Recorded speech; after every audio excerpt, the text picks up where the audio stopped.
नमस्कार दोस्तों, एक बार फिर से देव एजुकेशन डीएनए में आपका हार्दिक स्वागत है। पिछली क्लासों के अंदर हमने पढ़ा था इनपुट डिवाइस क्या होती है, आउटपुट डिवाइस क्या होती है। तो कंप्यूटर सिस्टम के अंदर जो भी अपना कंप्यूटर है, कंप्यूटर की संरचना के अंतर्गत हम लोगों ने ये चीज पढ़ी थी कि ये इनपुट हो गया, ये सीयू हो गया, ये एलयू हो गया,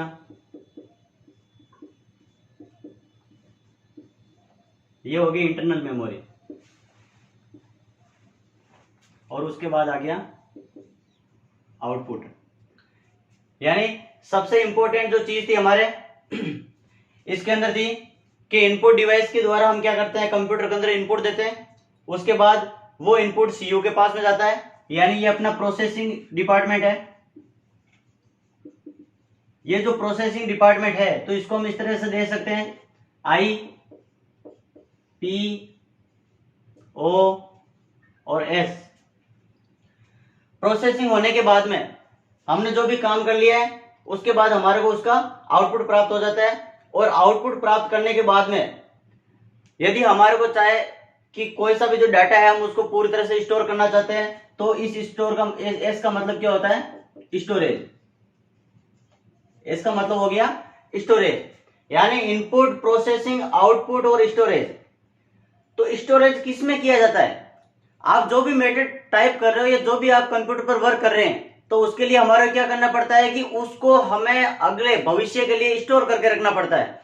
तो स्टोर करने के लिए हमें किसकी जरूरत पड़ती है, स्टोरेज डिवाइस की जरूरत पड़ती है। किसकी जरूरत पड़ती है, स्टोरेज डिवाइस की। और स्टोरेज डिवाइस का मतलब हो गया मेमोरी। क्या हो गया, मेमोरी। मेमोरी क्या होती है, हम इसके बारे में पढ़ेंगे आज कि मेमोरी होती क्या है। सब लोगों को पता है कि हम जो भी कंप्यूटर पर काम करते हैं तो उस काम को स्टोर करने के लिए हमें मेमोरी की आवश्यकता होती है। किसकी आवश्यकता होती है, मेमोरी की। मेमोरी का मतलब होता है याद। क्या होता है, याद। आपने कोई सा भी जो काम कर लिया तो उसको याद रखने के लिए हम उसको क्या करेंगे, मेमोरी में स्टोर कर देंगे। तो मेमोरी होती क्या है, मेमोरी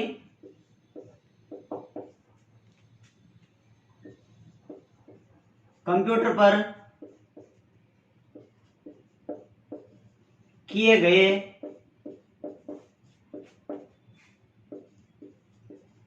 विभिन्न कार्य को स्टोर या संग्रहित करने के लिए मेमोरी का उपयोग किया जाता है।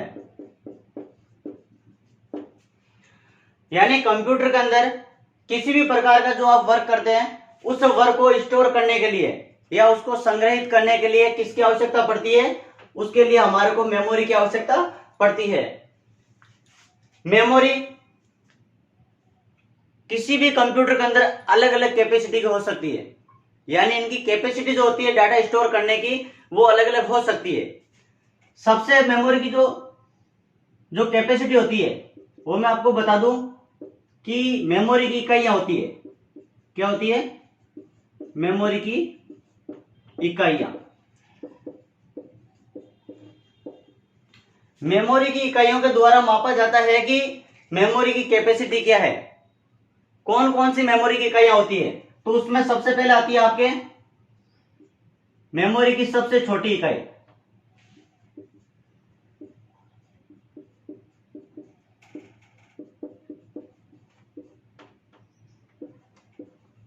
यानी कंप्यूटर के अंदर डाटा स्टोर करने की जो सबसे छोटी इकाई होती है,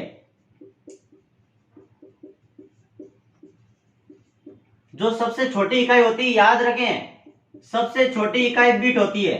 क्या होती है, कंप्यूटर के अंदर जो मेमोरी होती है उसकी सबसे छोटी इकाई होती है बिट। कई बार क्वेश्चन आया हुआ है कंपटीशन के अंदर की सबसे छोटी इकाई मेमोरी की कौन सी होती है? मेमोरी की सबसे छोटी इकाई बिट होती है, जो 0 और 1 पर कार्य करती है। किस पर कार्य करती है? 0 और 1। यानी कंप्यूटर किसकी भाषा समझता है? कंप्यूटर केवल बाइनरी भाषा समझता है। बाइनरी भाषा में भी 0 और 1 आता है। मेमोरी के अंदर जो बिट होता है, सबसे छोटी इकाई क्या होती है? बिट होती है, जिसको 0 और 1 से मापा जाता है, याद रखें। और वर्तमान के अंदर जो सबसे बड़ी इकाई है मेमोरी की, वो होती है जॉब। यानी ये हम अभी विस्तृत से पढ़ेंगे इसको। तो कंप्यूटर के अंदर याद रखें, मेमोरी की सबसे छोटी इकाई बिट होती है और बिट को 0 और 1 से मापा जाता है। उसके बाद आती है निब्बल। कई बार क्वेश्चन के अंदर निब्बल दिया हुआ होता है। निब्बल का मतलब होता है निब्बल बराबर 4 बिट। क्या होता है? निब्बल बराबर 4 बिट। और सबसे जो इंपॉर्टेंट जो चीज है वो होती है बाइट। क्या होती है? बाइट। बाइट का मतलब कैरेक्टर, यानी इसके अंदर कैरेक्टर आते हैं। ठीक है, क्वेश्चन इस तरह से आता है कि एक बाइट में कितने बिट होते हैं? तो एक बाइट के अंदर मैं आपको बता दूं, एक बाइट बराबर 8 बिट होते हैं। कितने बिट होते हैं?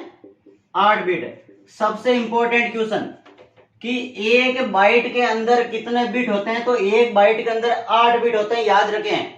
क्वेश्चन ज्यादातर पूछा जाता है कि मेमोरी की सबसे छोटी इकाई कौन सी होती है? बिट होती है। और यह क्वेश्चन इस तरह से आता है कि एक बाइट के अंदर कितने बिट होते हैं? तो एक बाइट के अंदर 8 बिट होते हैं। कितने बिट होते हैं? 8 बिट। अब हम मेमोरी की जो इकाइयां हैं उनको विस्तृत रूप से पढ़ते हैं। हाँ, तो देखिए साथियों, मेमोरी की इकाइयां, मेमोरी की इकाइयां क्या क्या होती है? प्रत्येक आज तक जितने भी कंपटीशन हुए हैं जिनके अंदर कंप्यूटर पूछा गया है, तो इन इकाइयों में से एक क्वेश्चन 101% आता है। ज्यादातर क्वेश्चन कैसे पूछे जाते हैं? ज्यादातर क्वेश्चन पूछे जाते हैं कि मेमोरी की सबसे छोटी इकाई कौन सी है? तो मेमोरी की सबसे छोटी इकाई बाइट नहीं होती है। मेमोरी की सबसे छोटी इकाई कौन सी होती है? बिट होती है, जिसमें 0 और 1 होता है। मेमोरी में कोई सा भी जो आंकड़ा जो हम स्टोर करते हैं वो 0 और 1 के अंतर्गत क्या होती है? उसके अंदर स्टोर होती है। 4 बिट बराबर 1 निब्बल होता है, याद रखें। इसका ज्यादा कोई काम नहीं होता है, बस क्वेश्चन आ सकता है कई बार कि 1 निब्बल बराबर कितने बिट होते हैं? तो 1 निब्बल बराबर कितने बिट होते हैं? 4 बिट। यदि क्वेश्चन आ जाए 1 निब्बल बराबर बाइट कितने होते हैं, तो उसका मतलब है कोई नहीं। उसका आंसर क्या आएगा? उसका आंसर आएगा कि कोई नहीं। क्यों? क्योंकि 1 निब्बल के अंदर कोई बाइट होता ही नहीं है। 1 निब्बल के अंदर केवल बिट होते हैं, और वो भी कितने होते हैं? 4 बिट होते हैं। फिर आता है 1 बाइट बराबर क्या होता है? तो 1 बाइट बराबर क्या होता है? 1 बाइट बराबर 8 बिट होते हैं। यानी क्वेश्चन इस तरीके से भी आ सकता है कि 1 बाइट बराबर क्या होता है, या 8 बिट बराबर क्या होता है। तो याद रखें, 1 बाइट का मतलब है कि इसके अंदर 8 बिट होते हैं, और बाइट का मतलब होता है कैरेक्टर। क्या होता है? कैरेक्टर। यानी आप एक कैरेक्टर लिखते हैं, इसका मतलब वो 8 बिट के बराबर होता है और 1 बाइट कहलाता है।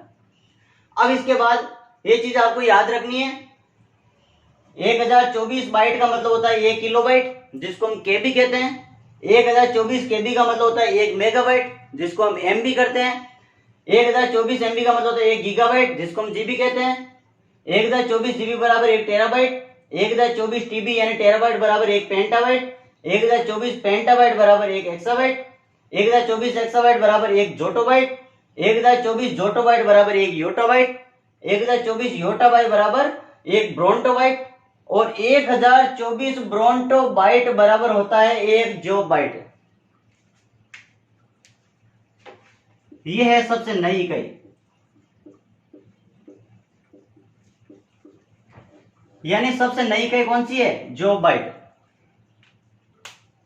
कोई जरूरी नहीं है, क्वेश्चन के अंदर इस तरह से भी पूछा जा सकता है कि निम्नलिखित में से सबसे बड़ी इकाई कौन सी है।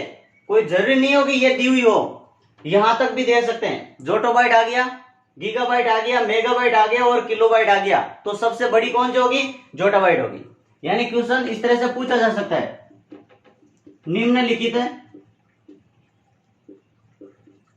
में से सबसे बड़ी इकाई होती है। ए ऑप्शन दे दिया KB, B ऑप्शन दे दिया MB, C ऑप्शन दे दिया TB और D ऑप्शन दे दिया GB। तो इस क्वेश्चन के अंदर निम्नलिखित में से सबसे बड़ी इकाई कौन सी है? कोई जरूरी नहीं यहां तक पहुंचे, कहीं से भी क्वेश्चन पूछा जा सकता है। तो इनमें से सबसे बड़ी इकाई कौन सी है? इनमें से सबसे बड़ी इकाई है TB। क्या है? टेराबाइट। सबसे बड़ी इकाई है TB, जिसको हम कहते हैं टेराबाइट। तो इस तरीके से क्वेश्चन आ सकते हैं। आप इनका स्क्रीनशॉट लीजिए। तो साथियों सब लिख लिए ये। अब देखिए मेमोरी की इकाइयां हो चुकी है।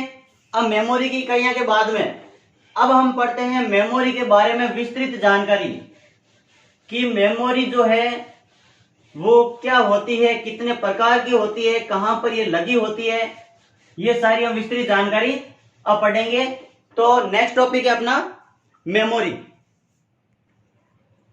हाँ तो साथियों मेमोरी जो है, मेमोरी का वर्गीकरण, मेमोरी कितने प्रकार की होती है? आप सब लोगों को मालूम है कि मेमोरी मुख्य रूप से दो ही प्रकार की होती है। पहला प्रकार होता है मेमोरी का इंटरनल मेमोरी और दूसरा होता है एक्सटर्नल मेमोरी। ये इनके अलग अलग नाम हैं। कंप्यूटेशन में जो क्वेश्चन आते हैं इनमें से कोई सा भी नाम दे सकता है, हिंदी और इंग्लिश में से। कि जैसे इंटरनल मेमोरी, तो इसको आंतरिक मेमोरी भी कहा जाता है, जो कंप्यूटर के अंदर लगी होती है पूरी की पूरी। यानी अपना जो कंप्यूटर सिस्टम है, बस उसी सिस्टम के अंदर क्या होती है, ये मेमोरी उसके अंदर लिंक होती है। और ये जो पूरी मेमोरी है वो अपना जो कंप्यूटर होता है उसके मदरबोर्ड से लिंक होती है। किसमें होती है? ये पूरी की पूरी जो मेमोरी है ये मदरबोर्ड में होती है।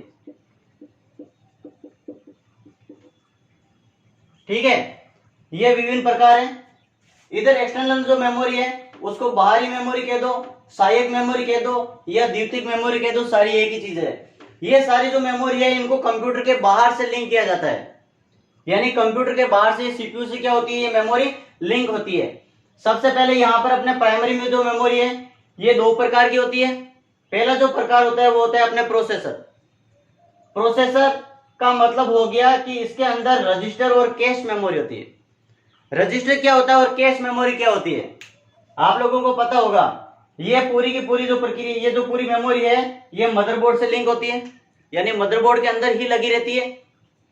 इनमें जो रजिस्टर होते हैं, जो कैश मेमोरी है, इनके भी अलग अलग कार्य हैं।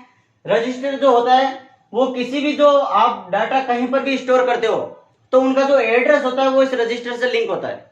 यानी रजिस्टर की सहायता से हम आसानी से उस जगह पर वापस पहुंच सकते हैं। आपने जो डाटा बनाया है, जो तैयार किया है, उस तक पहुंचने के लिए रजिस्टर का उपयोग किया जाता है। उसके बाद कैश मेमोरी। कैश मेमोरी जो होती है ये अपने मोबाइल प्लस कंप्यूटर दोनों के अंदर होती है। यानी कंप्यूटर की जो स्पीड होती है चलने की, उसके अंदर ये सहायक मेमोरी होती है। कैश मेमोरी सबसे सहायक होती है कंप्यूटर की गति के अंदर। जितनी कैश मेमोरी में जगह रहेगी उतनी ही कंप्यूटर तेज गति से कार्य करेगा। यानी आप जो भी काम कर रहे हैं वो सारा कैश मेमोरी उस कार्य को क्या करती है, गति देती है। उसके बाद आती है अपने मुख्य मेमोरी। मुख्य मेमोरी जो होती है वो होती है रैम और रोम। ये भी इंटरनल मेमोरी है। रैम का मतलब क्या हो गया? रैम का मतलब होता है रैंडम एक्सेस मेमोरी।